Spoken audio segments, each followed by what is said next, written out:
everybody out there. You're listening to Hart Beat Radio, and of course we have the legendary Terry Funk on tonight with Bruce Hart and Johnny Mantell. And I'm going to go, Terry, if you don't mind, I'm going to go to the phone line right here. I think I got a caller calling in.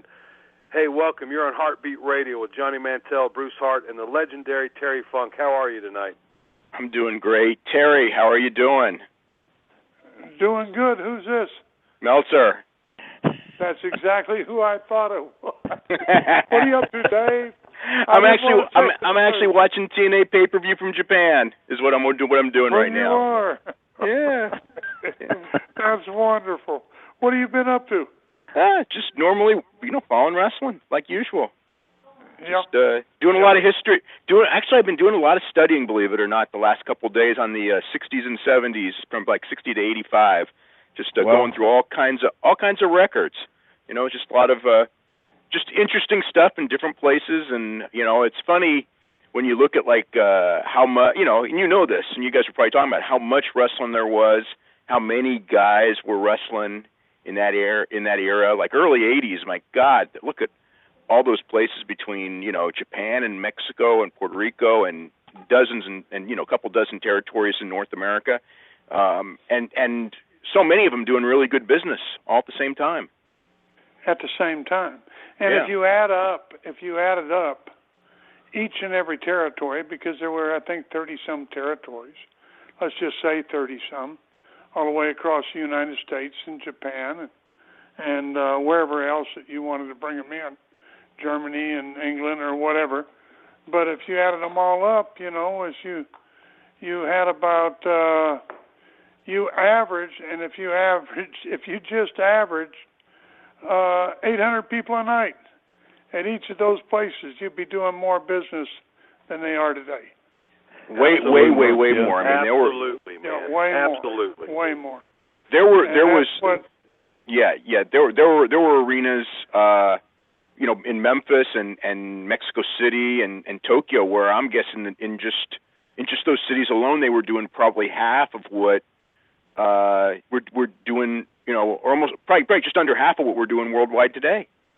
It's actually amazing when you look back at it. And the other main thing and you look back at St. Louis. Look at St. Louis, what it was doing. Yeah. Look at New York. New York was doing great. And you're developing a hell of a lot more wrestlers. Every day was a sellout. And there was way more wrestlers being developed than there is today too. That was there's so many. I mean, like if you look, there were so many different guys who could headline and draw top money all over the world. I mean, it's instead of 4 or 6, if there's even that many. I mean, there were I don't know what the number was, 50, 75, but I mean, if you look, and there were the guys that were traveling everywhere, and I mean, it was it's funny because if you really look at those there's different eras, but I mean, again, that whole period where you wrestled through 85, I think it really was a tremendous and wrestling's good now. It's a different business in the sense. I mean, it's a great living. It's just fewer jobs, but feast or famine, yeah. Yeah. I mean, there's a lot of guys who want to get in, and a lot of guys are in at a certain level, but it's hard to make it. If you make it, you're doing really good. You're right. It's feast or famine.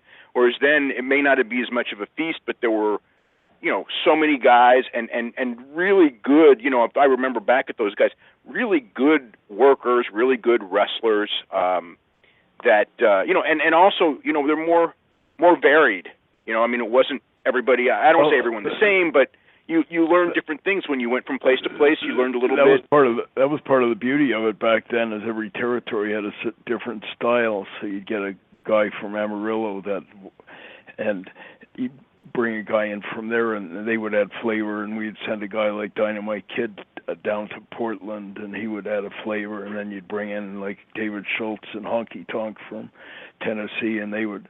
And I think that's one of the things that's missing today. You had all these guys from England or Japan or all the different places in the States, and they all sort of had a slightly different working style. In some cases, a radically different working style, but it really kind of made the brand of work sort of a hybrid, and I think that's one of the things that's missing today.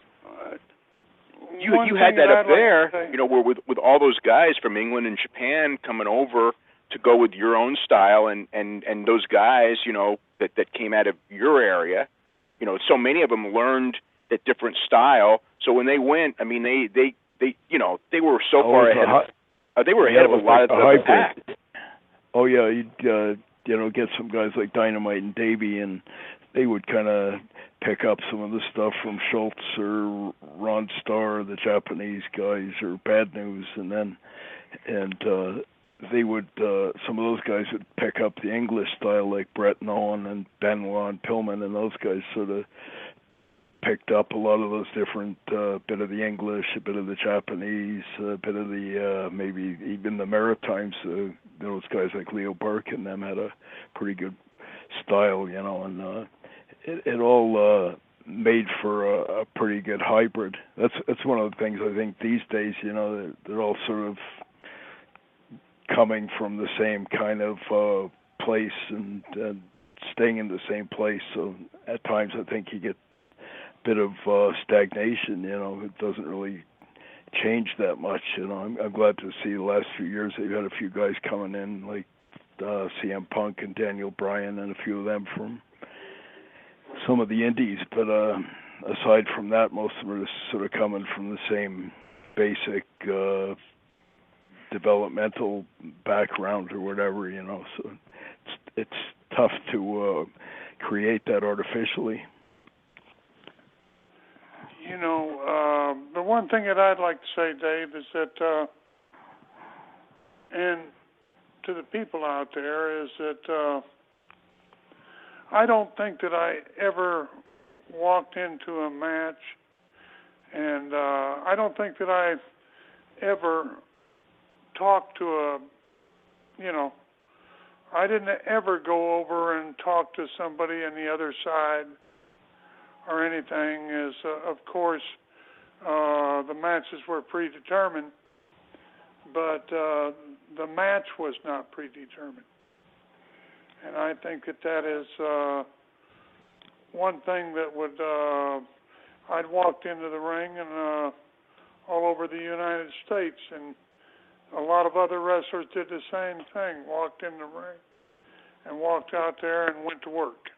I remember my dad used to say, Terry, that page one and created a pretty good novel without all of this predetermined my dad used to say you never see any paint by numbers paintings in any museum, and that was his way of true.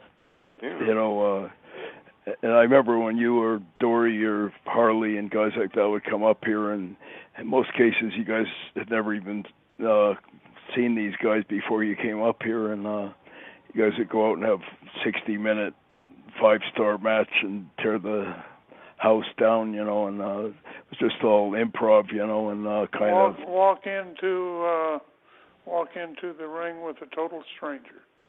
Yeah, and all you had was a finish, pretty well with them, and they danced pretty well with me too.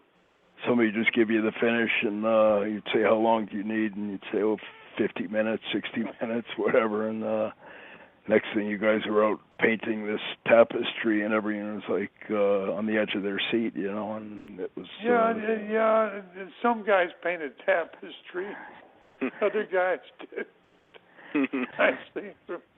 I've seen some pretty, excuse my language, but... I'm sure you're doing a bit of, Picasso or, Scream or whatever the hell, it's abstract art at times. I've seen a few kindergarten specials, too. What have you been up to, Dave? Yeah, just nothing big. How was Cauliflower Alley this year? It was okay. Yeah. It was okay. I didn't make Cauliflower Alley. Oh, wait, you didn't this year? I thought you went back this year. Year before you didn't. See. Yeah, that's right. The year before I didn't. The year before I went, you didn't, and this year you went and I didn't. It was good. Yeah, it was good. I mean, I enjoyed it. It's a little different every year, I mean, I enjoy it because I enjoy JJ and doing a few things with him out there, and hopefully the Cauliflower Alley comes along and does very well. Yeah. You know, it's. I hear you're going back to Japan in December. Time to continue, huh? I heard you're going back to Japan in December. And, well, I think I am. Yeah, I'm wrestling a newcomer in the business. I think it's Mill Mask. Really? Yeah, we ought to have a good match. Oh my God! You probably haven't wrestled him in 35 years, 30 years. No, 35 years. I'm going to beat him up too. I'm going to beat him up bad. I can't wait to get. I finally got somebody that's at least a couple of years older than me, and I'm going to beat the shit out of that old man. I'm just a kid, you know. Is he going to unmask if he does the job, Terry? Or? I'm going to take that damn mask off of him before it's over with there. Hey, I got to step in.